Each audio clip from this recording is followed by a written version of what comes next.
I ended up traveling a lot more, or covering a lot more territory than I intended, but it was worth every minute of it, that's for sure.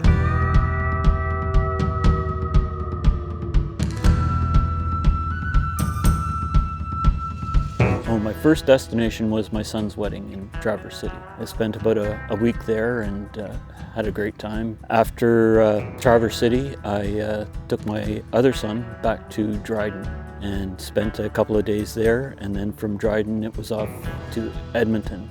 After Edmonton, I went to Fort St. John was my next stop. That was sort of my realization that the trip had really started, because I came to a place named Taylor, and it was a very steep, windy road down to the river, and then you go across this beautiful steel bridge, which is due for replacement, but it was just an amazing thing to see.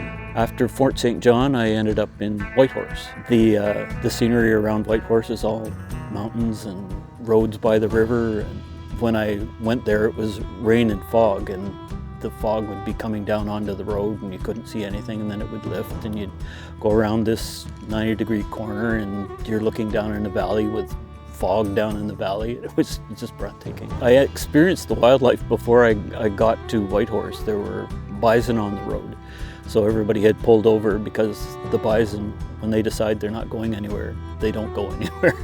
So then my next destination after that was Dawson City.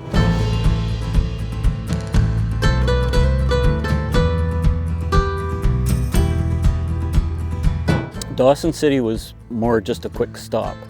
That was just sort of a supply. I went in and got stuff that I would need for camping, and then I went back to a campsite just outside Dawson City that happened to be right beside an airport. So it was a little bit noisy for a little while, but it got nice. And then the next day I left that campsite and headed up to Tuktoyaktuk. When I left the campsite, it was raining, and anything that I had read about the road during that season was that it was wet, slippery, muddy. All the way up to Eagle Plains, it was pretty much that way all the way. I didn't really get a sense of the scenery on the way up, because the weather was just so nasty. The road was potholed and loose gravel, shale. It was sort of what I expected, but it was an exhilarating drive, that's for sure. The Dempster Highway is notoriously hard on tires, so make sure you've got a really good spare. I took a really good jack. I took a jack-all just in case I got stuck, but fortunately I didn't need to use it. My Subaru Crosstrek handled the roads no trouble at all. It's very stable on the roads, despite all the potholes and the loose gravel, the shale. It handled very, very well.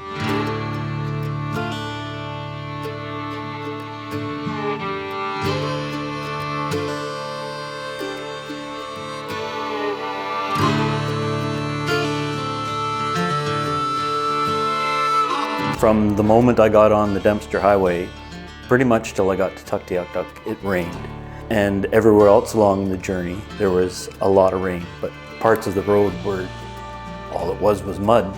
The car was covered with mud, and the wheels had like a centimeter of mud all around the rims. I can't imagine what the car weighed by the time I got up to Tuktoyaktuk. There's one picture where I'm getting ready to get on the ferry I took from behind, and the Crosstrek's just totally covered in mud.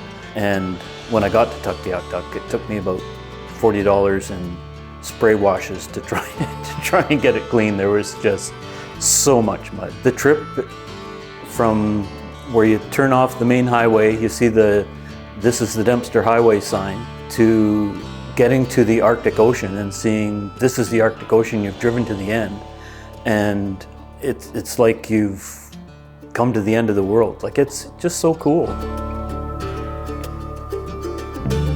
When I got to Tuktoyaktuk, I met up with a friend of my son, and he does research into the loss of the permafrost up there. So he talked a fair bit about how much the land has eroded up there since the ice is leaving the land and makes it so much more vulnerable to erosion. It was kind of cool, because when I got up to the end of the road in Tuktoyaktuk, I set the tent up and I camped on the Arctic Ocean at the end of the road in Tuktoyaktuk.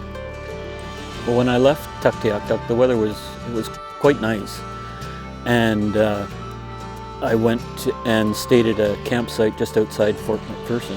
When I got up in the morning, it was again rainy, foggy, and the temperature got down to -2, but I didn't really think too much of it.